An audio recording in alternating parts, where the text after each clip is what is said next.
Assalamualaikum warahmatullahi wabarakatuh.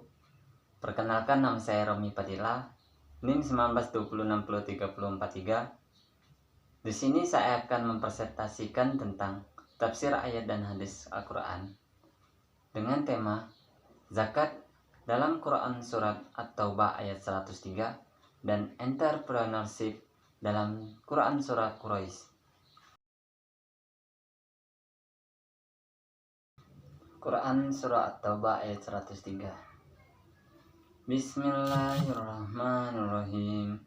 Usmin amwalihim sodakotan tutahhiruhum wa tuzakkihim biha wasalli alaihim inna sholataka sakanul lahum wallahu sami'un alim, yang artinya, ambillah zakat dari harta mereka guna membersihkan dan mensucikan mereka, dan berdoalah untuk mereka.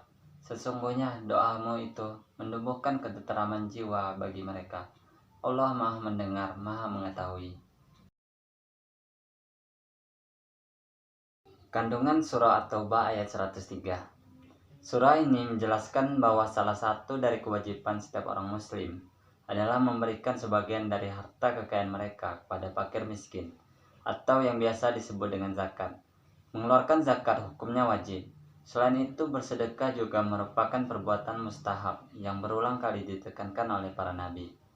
Menyusul perintah Allah dalam ayat sebelumnya tentang zakat, ayat selanjutnya menyinggung bahwa kendati Rasulullah Shallallahu Alaihi Wasallam yang mengambil zakat kalian dan membagi-bagikannya kepada kaum fakir miskin, pada hakikatnya yang menerima zakat kalian adalah Allah Subhanahu Wa Taala, dan Rasulullah Shallallahu Alaihi Wasallam hanya melakukan perintah Allah untuk mengumpulkan zakat kalian. Dalam sejumlah riwayat disebutkan bahwa sebelum sedekah atau zakat itu sampai ke tangan kaum fakir miskin, telah terlebih dahulu diterima oleh Allah Subhanahu Wa Taala. Jelas bahwa barang siapa yang bertentangan dengan perintah Allah ini dan perintah-perintahnya yang lain, maka mereka harus bertaubat, dan tidak ada satu pihak pun yang dapat mengabulkan taubat mereka kecuali Allah Subhanahu Wa Taala. Tafsir Quran surah At-Taubah ayat 103. Pertama, tafsir dari Al-Muyassar, Kementerian Agama Saudi Arabia. Ambillah wahai Rasul dari harta mereka sebagai zakat yang akan membersihkan mereka dari noda-noda maksiat serta dosa, dan mengembangkan kebaikan mereka. Dan panjatkanlah doa untuk mereka setelah kamu mengambil zakat dari mereka. Sesungguhnya doamu adalah rahmat dan ketenteraman bagi mereka.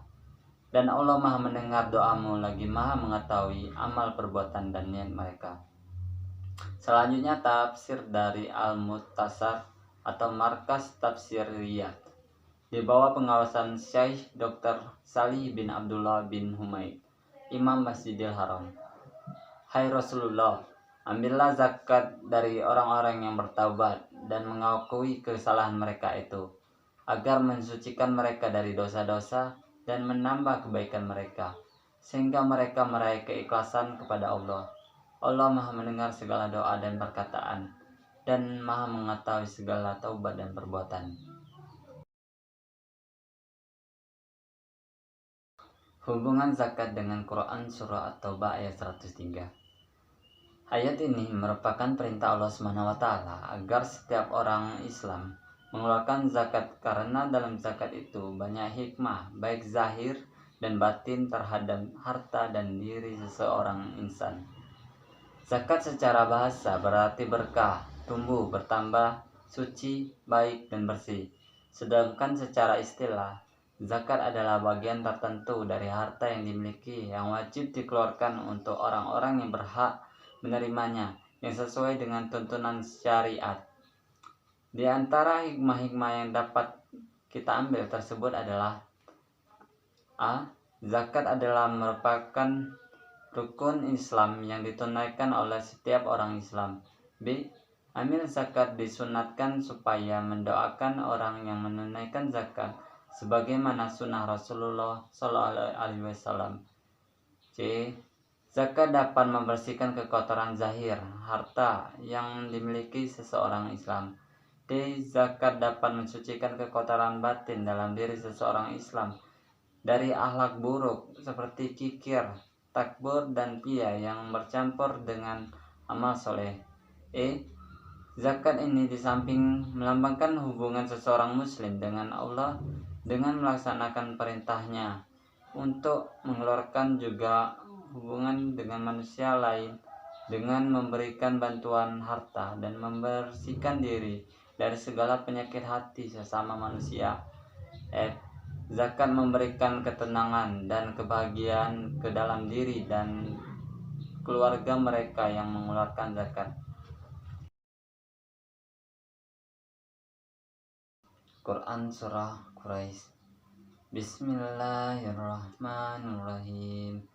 Li'illa fi Quraisy illa fihim rihlatas sita'i was-sayr falyabudu rabba hadzal bait allazi at'amahum min ju' wa amanahum min khauf, yang artinya karena kebiasaan orang-orang Quraisy, yaitu kebiasaan mereka berpergian pada musim dingin dan musim panas, maka hendaklah mereka menyembah Tuhan, pemilik rumah Ka'bah, yang telah memberi makan kepada mereka untuk menghilangkan lapar dan mengamankan mereka dari rasa ketakutan. Kandungan Quran Surah Quraisy. Ayat pertama menjelaskan bahwa nama Quraisy diambil dari kata Quraisy yang terdapat pada ayat pertama yang berarti suku Quraisy.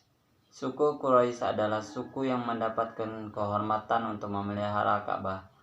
Pokok kandungan Quran surat Quraisy ayat 1 ialah menjelaskan tentang kebiasaan suku Quraisy yang mempunyai mata pencaharian pokok berdagang.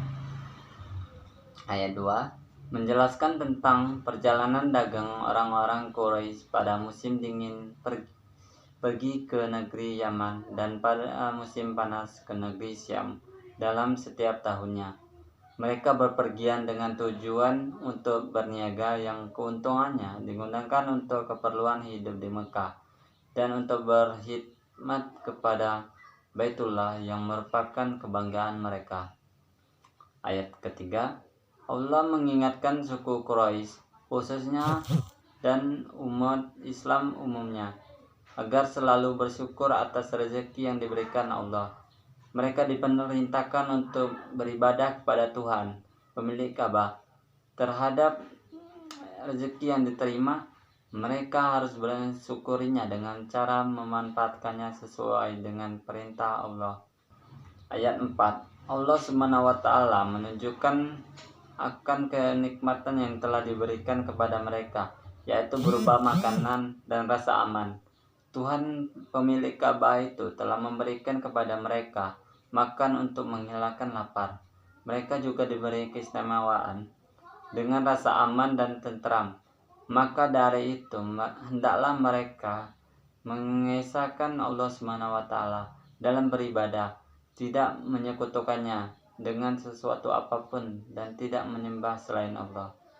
Dengan demikian, di sini Allah memadukan rasa aman di dunia dan rasa aman di akhirat dengan melaksanakan perintahnya untuk mengesahkan Allah SWT dalam beribadah. Dari penjelasan tadi dapat disimpulkan bahwa inti pokok yang terkandung pada Quran Surah Quraisy adalah peringatan Allah SWT kepada orang-orang Quraisy tentang nikmat-nikmat yang telah diberikan Allah kepada mereka. Karena itu mereka diperintahkan untuk menyembah Allah semata dan tidak menyekutukannya dengan sesuatu pun.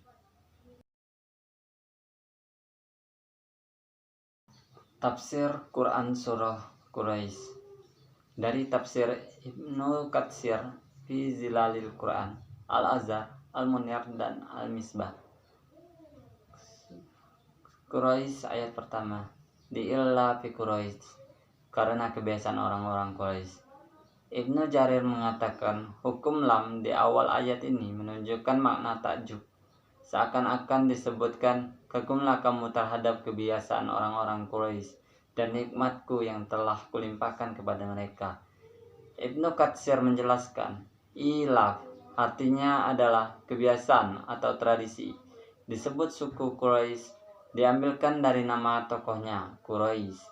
Quraisy adalah gelar dari An-Nadr bin Kinanah yang merupakan kakek Rasulullah yang ke-13. Rasulullah Muhammad bin Abdullah bin Abdul Muthalib bin Qasim bin Abdi Manaf bin Hilal bin Murrah bin Ka'ab bin Luay bin Khalid bin Fir bin Malik bin Nadr bin Kinanah. Ada juga yang mengatakan bahwa Quraisy adalah Fir. Manapun yang benar, hampir semua penduduk asli Makkah adalah keturunan Quraisy. Kata Quraisy berasal dari kata at-takaruz yang artinya keterhimpunan. Anggota suku ini tadinya terpencar-pencar lalu menyatu dalam himpunan yang sangat kokoh sehingga disebut Quraisy. Ada pula pendapat bahwa Quraisy berasal dari kata Qarasya yang artinya berusaha atau mencari.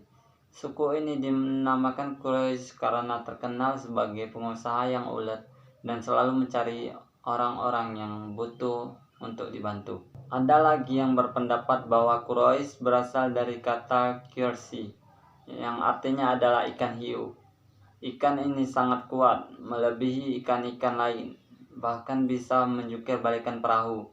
Dinamakan Quraisy untuk menggambarkan kuatnya suku ini, laksana ikan hiu.